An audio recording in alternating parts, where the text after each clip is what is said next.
Be your own writer, finding the publishing path that fits you. Welcome to episode 31 of the Salty Writer podcast, where we talk about everything involved in taking a story from first draft to first reader. I'm your host, Millie, and I publish under the pen names of Melissa L. Story and Lynn Story. I've been an indie author and publisher since 2017. And I started this podcast because I enjoy sharing my experiences and talking about what I've learned so far, and hopefully making the writing and publishing journey feel a little less lonely for those out there still trying to find their way. This week, we're going to talk about all the options available for authors for your publishing journey. Everything from traditional publishing or trad, small presses, indie publishing, hybrid careers, serial fiction, Substack, Patreon, podcast, direct sales, book festivals, and more. First, though, we have a personal update. Pearl, as you may remember, our newest rescue, is growing and very healthy. Now, I was worried about her in the beginning because she was so small, only 2 ounces when we brought her home. She's nearly 8 weeks old now, over a pound, and we no longer have to confine her to her playpen. It's still there if we need it, but she has full run of my office and the adjoining living room at night. During the day when we're home, she can be wherever we are. However, she does prefer to stay in my office. Timmy is full-on big brother duty. He curls up with her and they sleep together at night, sometimes during the day for naps, but more and more she's finding her own sunny spot for an afternoon nap. Timmy's never very far away, though, and he watches carefully when the dogs come to interact. So I'm really excited about that. She does go back to the vet this week, and I know I keep going on and on about her, but she is really just the sweetest, most precious thing. Also this week is my birthday, which is kind of the inspiration for this week's episode.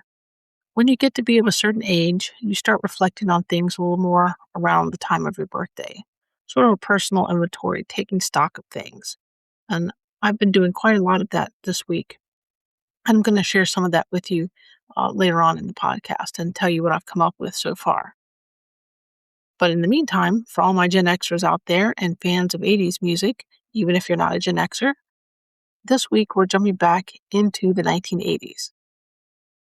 This week, birthday week, in 1989, Prince was at number 1 with Bat Dance from the Batman movie, which, by the way, Michael Keaton is still the best Batman.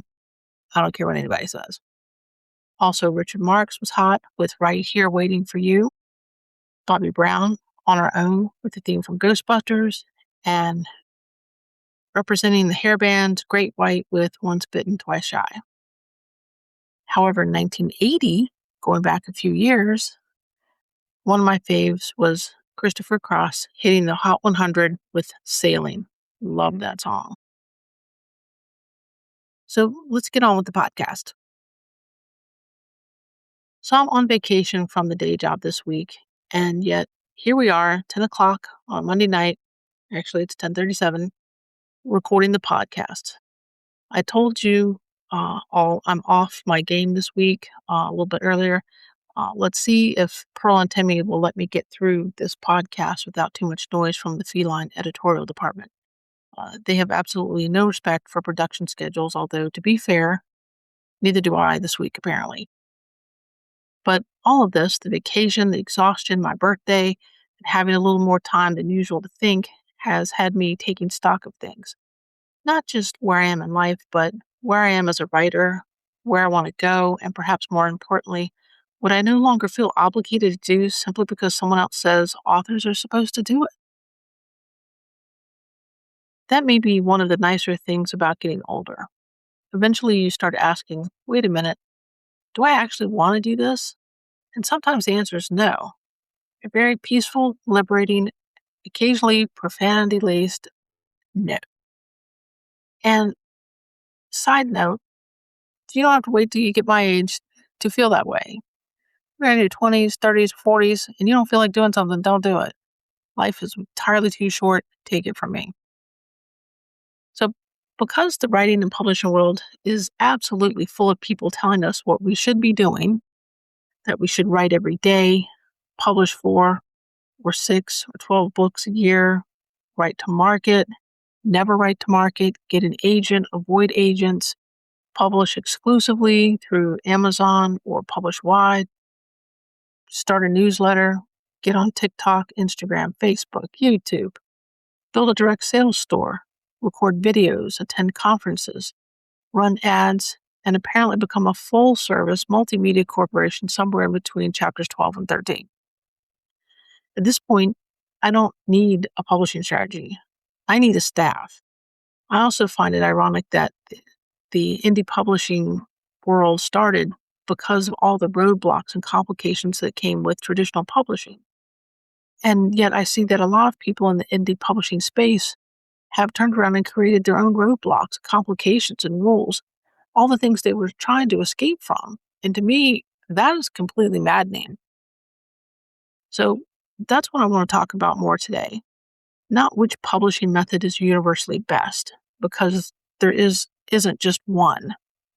Not which social media platform you absolutely must be using this week, as I know everyone loves book talk, because by the time I finish recording this podcast, somebody will have invented another one, a new social media, a new, better way of doing something. What I want to talk about is finding the publishing path that feels right for you, because there are so many ways to get a book into the world, and there's no sensible reason why any of us should all be doing the exact same thing. And there's also more than one door. I mean, when people talk about publishing, we sometimes still frame the conversation as though there are only 2 doors. Behind door number 1 is trad publishing, and behind door number 2 is self-publishing. Pick one, enter cautiously, and try not to make eye contact with anyone carrying a royalty statement.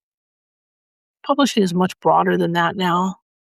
You can pursue traditional publishing through an agent and one of the larger publishing houses, submit directly to independent or small presses, accept unagented manuscripts. You can publish independently, combine traditional and independent publishing in a hybrid career.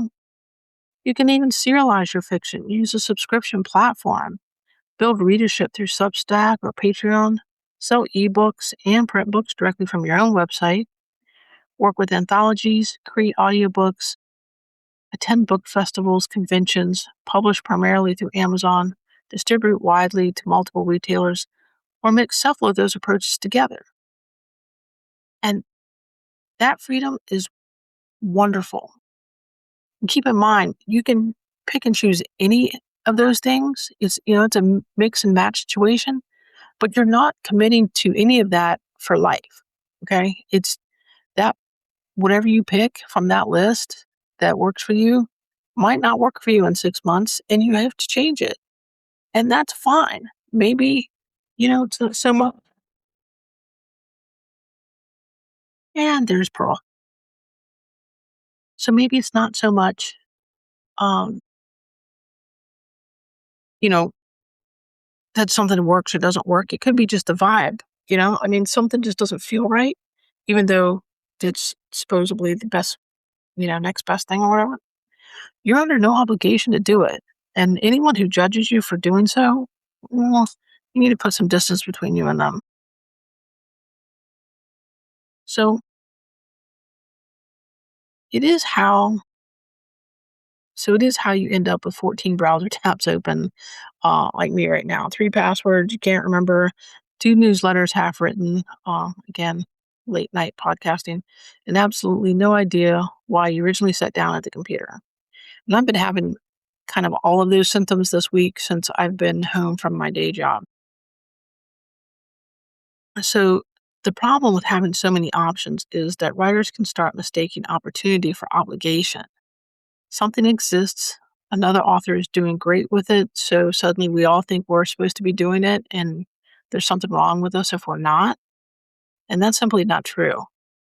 Just because a publishing option exists does not mean it belongs in your career. Just because another writer makes money doing it does not mean that you will enjoy it, benefit from it, or even make money from it. And just because someone has a very loud opinion about what you should be doing with your books does not mean they actually get a vote in what you do with the books that you wrote, because they certainly don't. So take advice without handing over the steering wheel. Now, I'm certainly not saying we shouldn't listen to advice. Please listen to advice. Learn the business, learn the craft. Talk with writers who have been doing this longer than you have. Listen, and I do this as well. I listen to people who've been doing it longer than me, and listen to editors and publishing professionals, attend conferences and webinars, and read books about writing and publishing. Listen to the podcasts. And yes, preferably, this one. I do have to get a little shameless promotion in there somewhere, but there are people out there who know things that you don't know yet, and it's okay to learn from them. The mistake comes when we assume that because something worked for another writer, we have to copy it exactly. We can learn from someone without becoming the same. So you're never going to know what's going to work for you unless you learn or listen to the things out there and try them. And it's not failure if you try something and it doesn't work for you. That's a learning moment, and that's the point. So it's not a failure. It didn't work for you. Great. Um, Go try something else, until you find the thing that works for you. I have a podcast that I love listening to, and have tried some of the things that that podcast host does in their career, and none of it's ever worked for me. I still listen to them. There's still great advice in there, but just like the business model that they use just doesn't work for me, and that's okay. At least it doesn't work for me now. It might work for me when I get to my stage of career that person's in, but it's not, working for me right now. So that's okay though. It doesn't mean that person's wrong. It doesn't mean I shouldn't listen to that person. It just means I know what works for me and what doesn't. And that is what you need to learn, and what you need to find out is what works for you.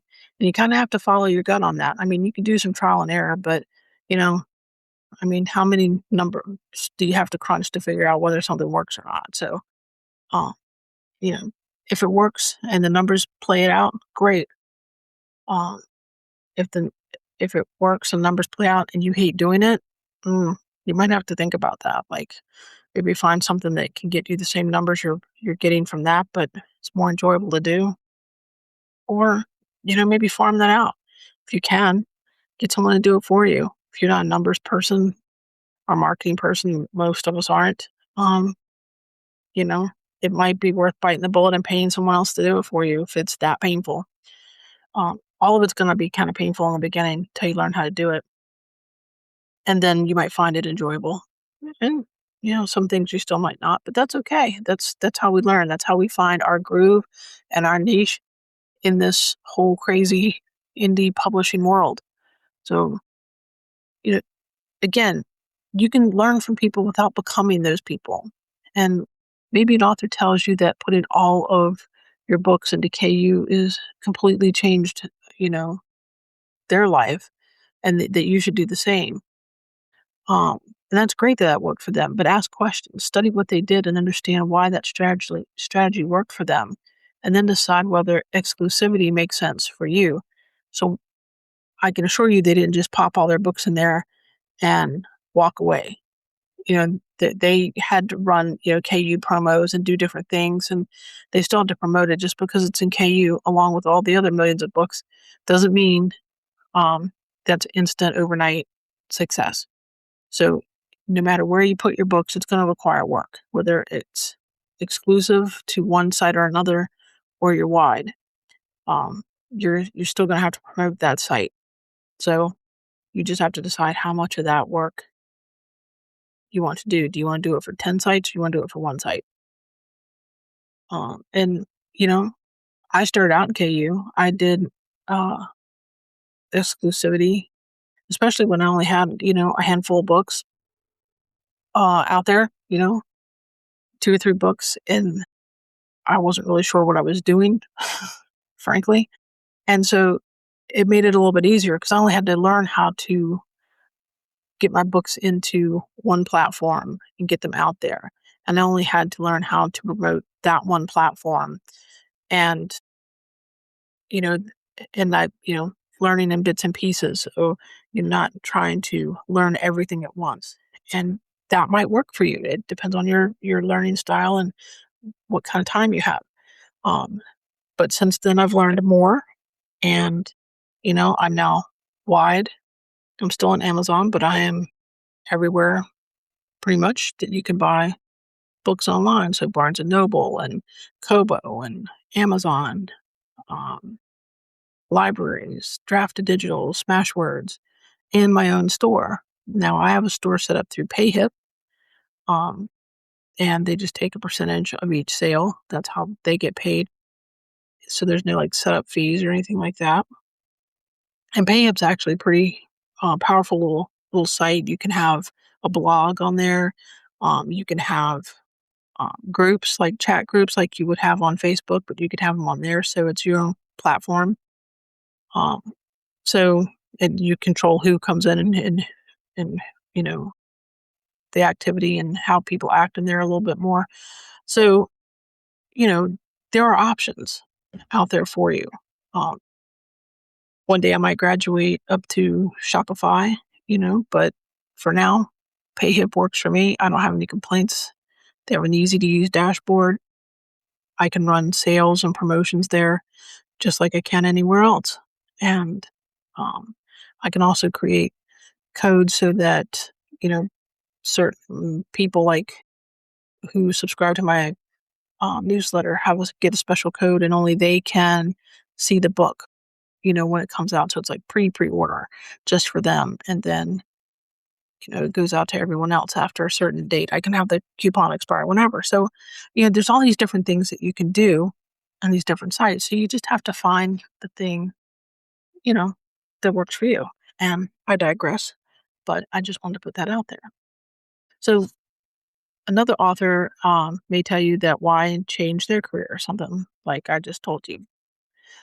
But again, you have to study what that person did, ask questions, find out how they maybe went from exclusive to wide and all the things that they learned and they did to make that transition.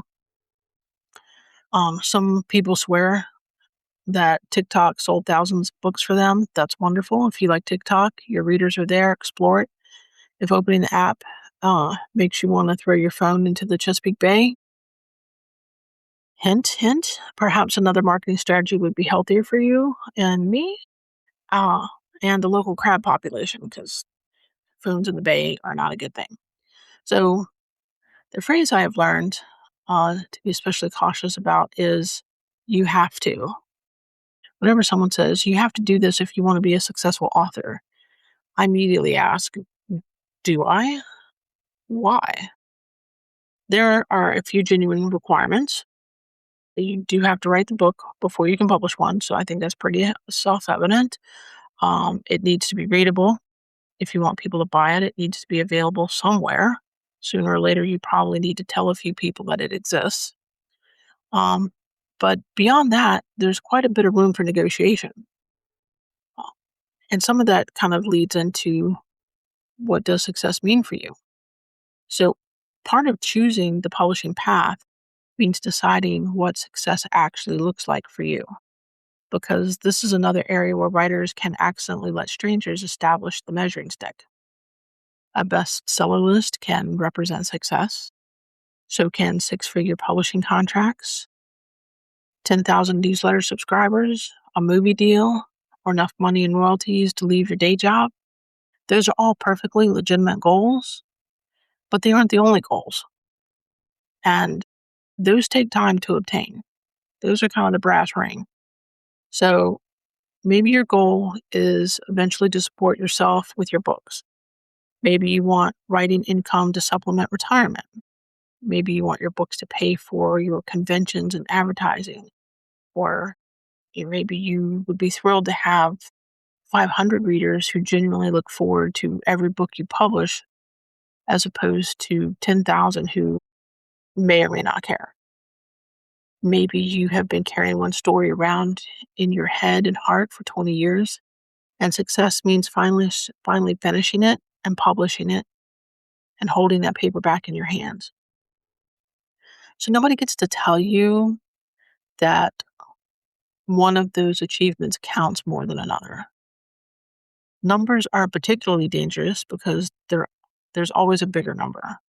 I mean, sell 100 books and somebody will sell 1,000. Reach 1,000 readers, someone else has 10,000. Hit 10,000, someone else has 100,000. I mean, you could spend your entire career climbing a ladder that someone else keeps making taller. At some point, you need to decide what enough means for you.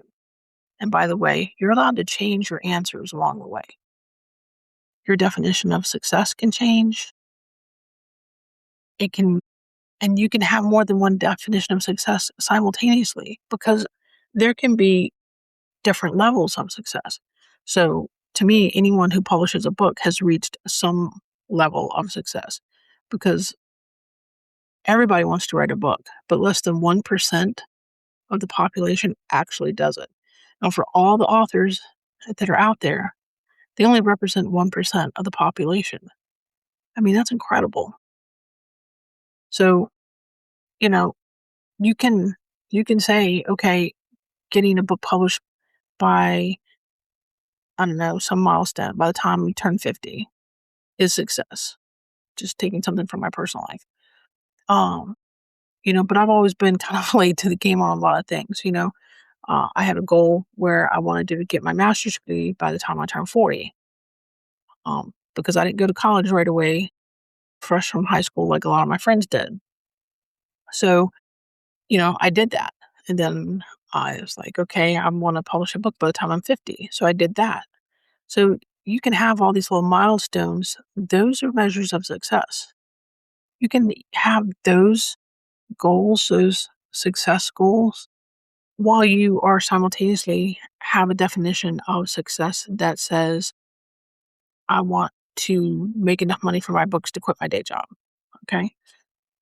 Just because you have that definition of success doesn't mean you can't have any other definitions of success. Because to get to that point, you have to have a lot of small wins to get there, to build on, to create that larger success. So it's not an all or nothing situation ever in publishing, at least in indie publishing anyway. So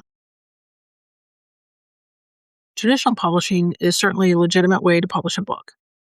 Independent publishing is equally as legitimate. Small presses, hybrid careers, they all offer different benefits, different frustrations, different levels of control and financial arrangements. So if you dream about traditional publishing, pursue it. And I can't give you a ton of advice on that because that's not something that I've done. Uh, I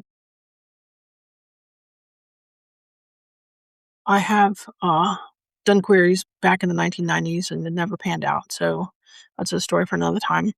But if you're going to do it, I wholeheartedly support you. Query your agents, research publishing houses, learn how the submissions work, and give yourself the best possible chance. But do it because you want that experience, not because someone convinced you that you're not a real author unless you get an agent and are traditionally published, because that's simply not true. In fact, a lot of trad publishing houses are actually looking at indie publishers who have established themselves with X number of books, have a platform of a certain size, and then kind of using that as their so-called slush pile. Um, because you've got an author with several books and a proven track record. Let's face it, traditional publishing houses want to make money. They're not a charity. They're not there. They're going to pay you, the author, of course, but your royalty rate is probably going to be, 10%. Your indie royalty rate is going to be like 70. So they're making money off of you. And so they're going to look at somebody who's got a well-established indie career and offer them a traditional publishing deal. And that is fabulous if that's what that author wants. And maybe they'll offer them a big signing bonus and, maybe it'll be all sexy and flashy and whatever. And if a traditional publishing deal is what that author wants, go for it. Absolutely. 110% they should go for it if that's what they want, if that's what's right for them, not because suddenly being traditionally published means you've made it. Okay, that's bollocks, completely. So, no, do it for the right reasons if you're going to do it. But, likewise, don't self publish because someone online announced that traditional publishing is dead and literary agents are pointless and bookstores are doomed and every writer should become a one person publishing conglomerate. So, it works both ways. You just have to find what works for you. If you want trad publishing so you can write and they do most of the rest of the work, like editing, book covers, that sort of thing, fabulous. Keep in mind, you still have to market. You're not getting out of that. Um, the only people that don't have to market are, James Patterson level people. So, you're gonna have to do some level of marketing, book signings, something. So, um, just keep that in mind to have a realistic view of what will be expected. Um, but let me tell you what being a one person publishing conglomerate looks like, just in case you're wondering. And it's different for every person. The way I do it is not the way that, someone else who is an indie publisher does it. So again, please don't take this as the only way to do it. I'm just telling you how I do it. I'm not saying this is how you need to do it.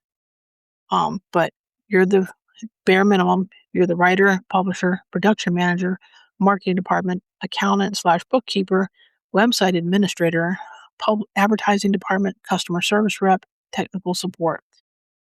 You may or may not be the cover designer. So sometimes independent author means spending 45 minutes trying to figure out why something on your website stopped working, only to discover that the person who broke it was you. Case solved. Quite satisfying. Um, but I will tell you why independent publishing works for me. And actually, I'm a hybrid as of 2019. So I chose independent publishing because there are things about it that suit me. I'm sort of a control freak, so I like controlling my books, choosing my covers, setting my publication schedule, and being able to change something when I decide it needs changing. And I enjoy learning the production side of publishing, and I like owning that process. Now, I will tell you in the beginning, it wasn't always that way. I did have a cover artist. I have and still have editors because I loathed editing. I actually just would cringe whenever I would get feedback from my editor before I even opened the email. I would cringe. I mean, sometimes I wouldn't open it for 2 or 3 days just because um, I was just afraid of what they were going to say. That what they were going to say about my book would mean that I was not a good writer, and that's not at all the case. But it took me, 2 or 3 books to get over that.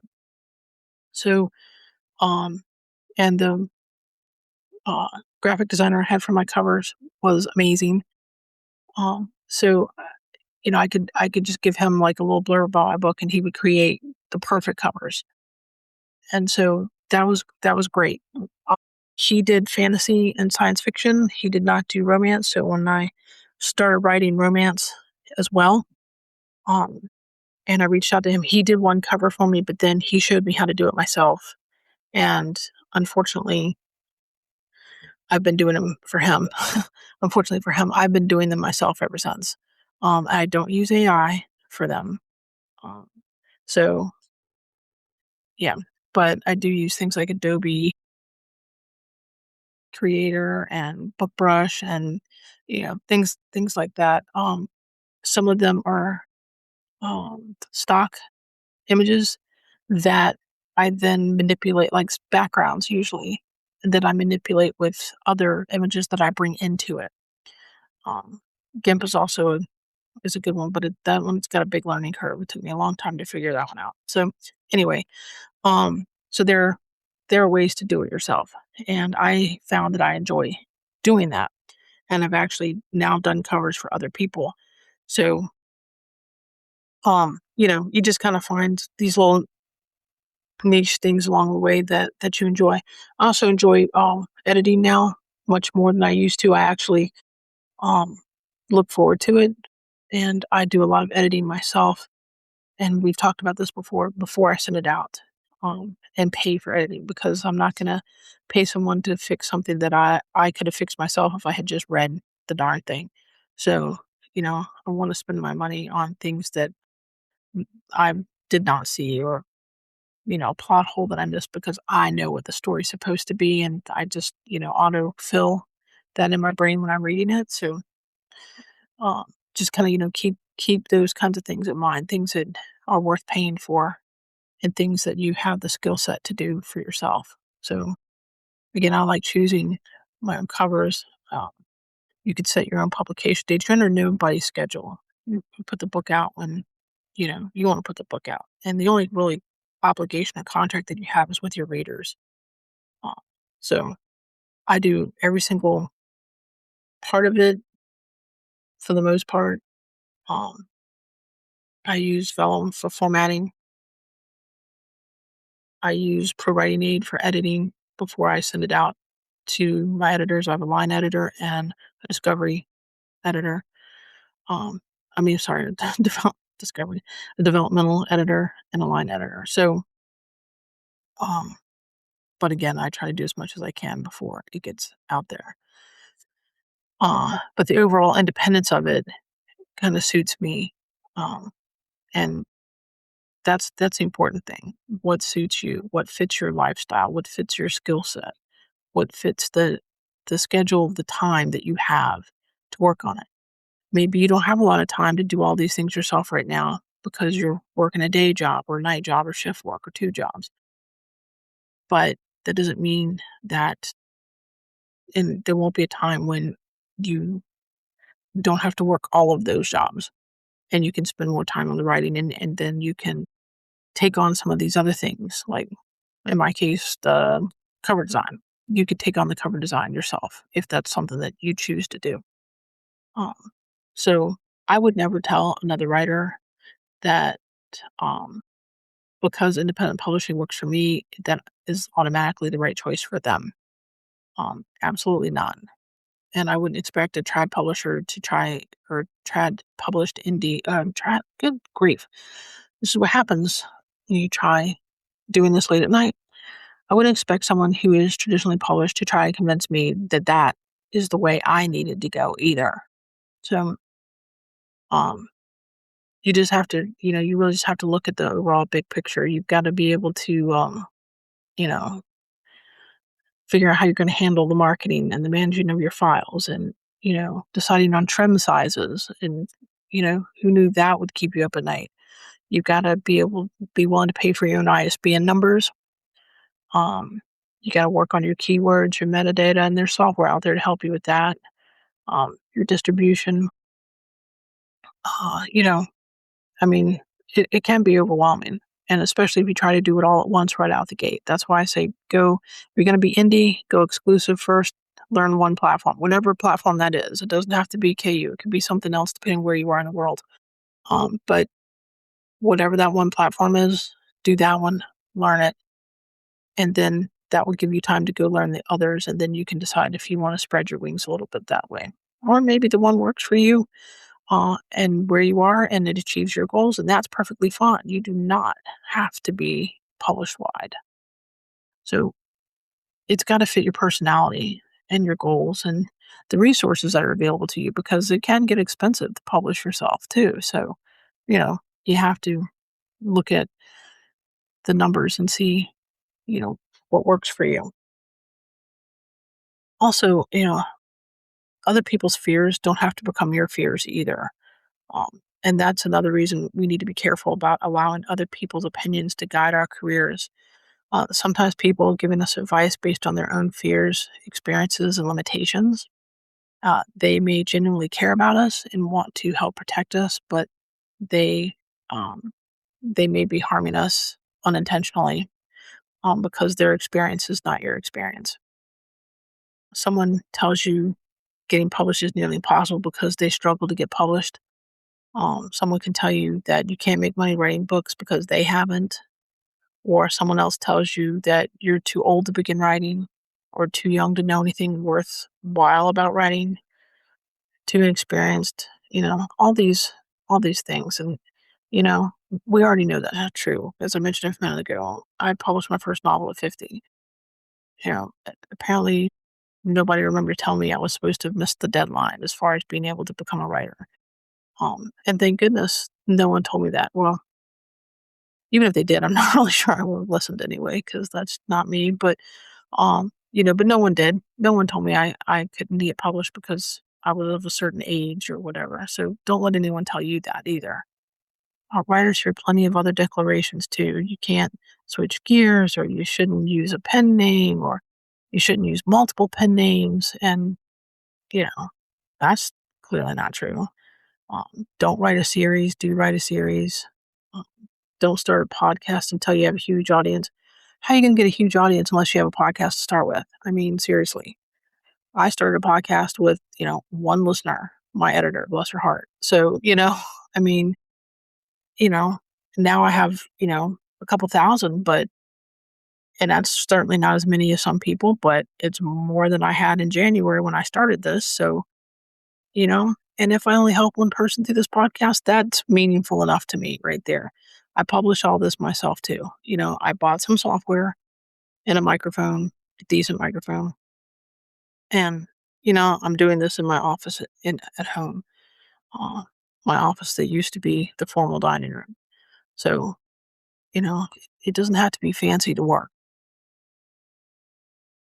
And besides, we're creative people. And creative people, if we waited until everyone else approved of what we intended to create, um, there'd be like 4 books in the world, 2 songs, and very little artwork, So you just have to go out there and do you, and don't let anyone else tell you any differently. I mean, yeah. So you can try publishing wide, attend a book festival. I highly, highly recommend. I'm not saying you have to. I just highly recommend newsletters. They're easy to set up.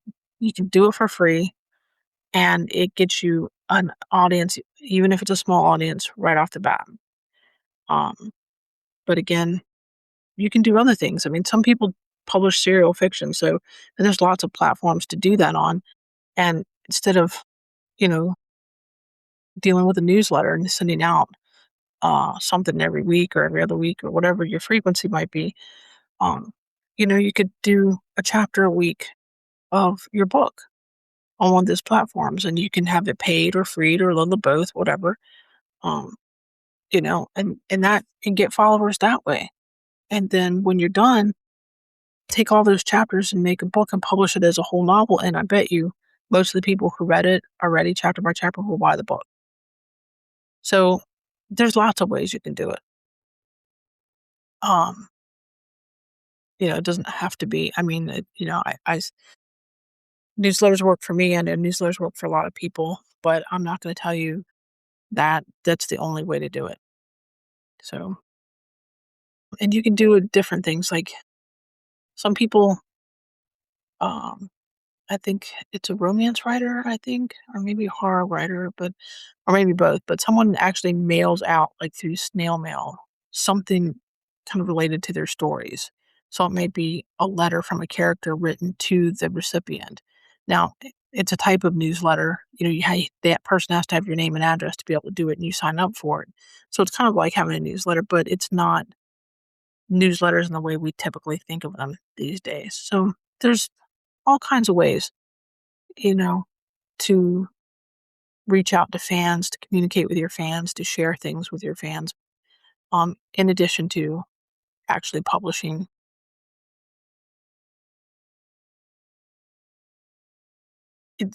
And again, try these things. Find what works for you. Give it a fair chance. But if it doesn't work, that's fine. That's not failure. Writers understand this perfectly well. When you're writing on a manuscript, we write a scene, we realize it isn't working, we revise it, delete it, move on. We don't announce I have failed as a novelist because chapter 7 required editing. So neither should any of your publishing strategies. If one doesn't work, revise and do something else. Doesn't mean you failed, just means it needed tweaking. That didn't work for you. Try something else that does work for you. then, at least I hope we don't go around announcing our failure that just because we changed something that was a failure. If it is, we need to change our thinking. So why would we expect ourselves to be flawless at everything we do right off the bat? And even 10 years in, I'm certainly not flawless. Look at me. I changed 30 episodes in. I changed the name of this podcast because the first one, even though it was related to my publishing umbrella name, it wasn't really working for me as a podcast name. Content's still the same. It just, it just wasn't giving the vibe that I wanted it to share. And so I changed it. A lot of people probably, if I'd asked anyone, would have told me not to do that. It would make it a marketing nightmare that you would have to, do this whole rebranding campaign. And I think I did 2 announcements and then I changed it. And I don't see any dip in my followers. The same people who were listening to me under Stitches and Story Studio are still listening to me under the Salty Writer. I only had like one comment. It wasn't really negative, but someone thought that the name Salty Writer was implied something less flattering. So when I tried to explain the nautical theme to it, I think it became more clear. But anyway, um, it's still me, and I think it works better. Uh, the vibe feels right for me. I feel more relaxed behind the mic and feel less stodgy, talking to you about these sorts of things. So it's little things. It's just a name change. It's no big deal. I changed it, and I'm enjoying it more. And I don't feel like I have this pressure that I have to meet this certain, like, ooh, Stitches Stories Press, formal kind of, here's what to do type of thing, So anyway, you just try things and you change them. The world did not end because I changed the name of this podcast. I did not lose all the people who'd been listening to me because I changed, the name of the podcast. And if I had, that's fine. I would have just gone and found some new people to listen to it. There's lots of people in the world. So, you know, you just move on. It's okay. It's perfectly fine. You're free to change your mind.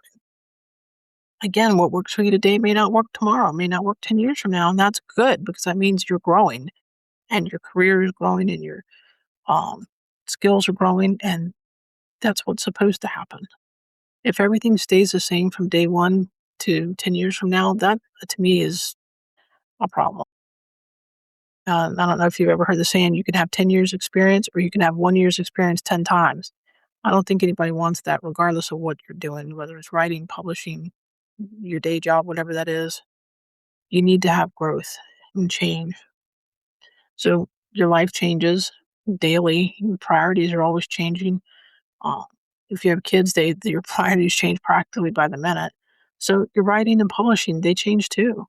And the publishing industry changes without anybody's permission, practically all the time. I mean, your head will spin trying to keep up with some of the stuff. So, you know, don't sweat it. Just do you, you know. Something you love doing today, maybe, something you dread 5 years from now, and that's okay. If that's the case, quit doing the thing and find something else you love doing. And it makes no sense to keep doing something that doesn't work for you or that you don't enjoy. So changing direction doesn't mean that the earlier version of you was wrong. It just simply meant that it was time to make a change and to grow. And I think about that more now, especially when I'm kind of doing my birthday, inventory of what I've accomplished this year and what I want to do next year type of thing. Things that people normally do around, New Year's, that kind of thing.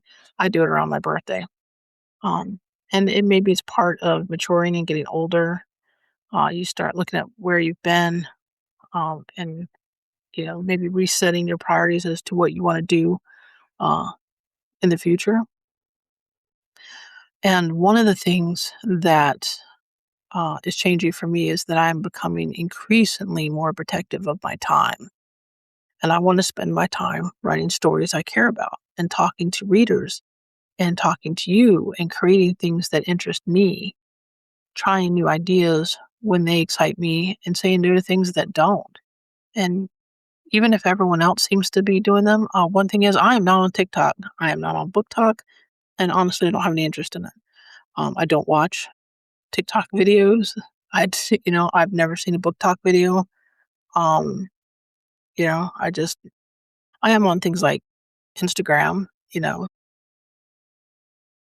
reels and whatever, and they pop up. That's fine, but it's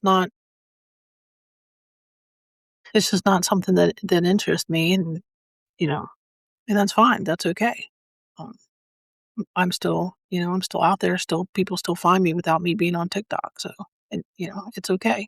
And if you're on TikTok and that works for you, that's fabulous. I'm not knocking it at all. Um, but just one of the things when everyone else seems to be doing something that's the talk of all the podcasts or the vlogs and newsletters and stuff, and everyone's doing it is less of a recommendation for me nowadays and more of a warning. It's kind of a red flag to me. Um, so, you know, what are the kinds of things you want to do with your writing life? And I want you to think about this a little bit this week. So imagine that no one else gets an opinion about anything. No Facebook writing groups or YouTube publishing experts, no influencers or bestseller lists, or even your writing buddy. And no person sitting at the table at Thanksgiving dinner asking you whether you've sold enough books yet to make this whole writing thing worthwhile. No, they don't get to ask that. And you certainly don't have to answer them. Or if you do, answer them honestly and tell them, you know, that their definitions of success and yours are different and that you are successful as you are. And if you make enough money to quit your day job, then that means you're even more successful. But because you haven't gotten there yet, doesn't mean you're not successful today. So, what would your writing life look like? Would you uh, write? What would you write? How would you publish it? How much time can you realistically devote to the business side of writing? Or would you want an agent or complete independence? Would you attend conventions and festivals? Those take a lot of time and money. Um, do you sell directly to readers? Would you write one book every 5 years or 5 books every year? And most importantly, would any of that make you happy? Pick the things that you said yes to. Pick the things that you said would make you happy and start there. You can learn the rest if that's what you want to do, but only learn them if they make you happy. If it don't make you happy, get someone else to do it, or get a trad publishing deal and let them worry about it. There are so many publishing paths, and there's no single path that is the right. The only right one is the one that works for you. So, sure, listen to the advice, learn from other writers, pay attention to changes in the publishing world, but experiment, change your mind. Be willing to admit when something simply isn't working, but you only have to admit that to yourself. You don't have to tell anybody else. And keep your hands on the steering wheel. You're guiding this career, this hobby, whatever it is for you, it's yours. This is your book, your time, and your definition of success. Be your own person, your own author, and be your own damn writer, not anyone else's. Because frankly, being somebody else is exhausting. And as I mentioned at the beginning of this episode, I'm already tired. So, I have no interest in being something for somebody else. So I want you to think about that. I want you to try to take that to heart as much as you can. Maybe not everyone is as salty as I am, and maybe some of what I suggested is harder to do. And if you need a cheering section to help you get there, email me and let me know, because I will cheer harder for you than anybody. So my email address is Millie, that's MILLY, at stitchesandstories.com. And again, you pick your own path. Don't let anyone else tell you have to do things a certain way. Life is just too short, people. Way, way too short. So I'm going to leave the podcast here this week, but I do want to share one bit of news for you or with you. Speaking of festivals and book marketing, is that I got notified today that I've been accepted to participate in Festival of the Book in Newport News, Virginia. That's going to be held on Halloween, October 31st. And so if you're in the 757, come on over to the Main Street Library in Newport News. There's going to be a bunch of us there. I've participated in this festival for several years, and it's always a lot of fun. There's, uh, panel discussions, tons of people out there, selling their books. Stop by, say hi, even if you don't buy the book. I'm going to be featuring my Echoes of Fiends book one, The Lost Signal, and I'll have a few others with me as well from my other series. But if nothing else, just come by, say hi, let's chat for a few minutes. Tell me what you're writing, what you're working on, and I'd love to see you there. Now, if you've enjoyed this podcast and you would like to support me, you can do that over at buymeacoffee.com/Melissa L. Story. You can support me on Patreon, also Melissa L. Story, and Substack, Melissa L. Story. My socials are all under Melissa L. Story: Facebook, X, Instagram, LinkedIn. So, and my books are available at stitchesandstories.com or at melissallstory.com. Both of those web addresses take you to my Payhip store, and you can get free. You can download a free short story. Excuse me. Either science fiction or romance, depending on what you like. You can sign up for my newsletter when you do that. And if you would like to support me by purchasing one of my books, you could do that there as well, or wherever you buy books online. And I will see you next week.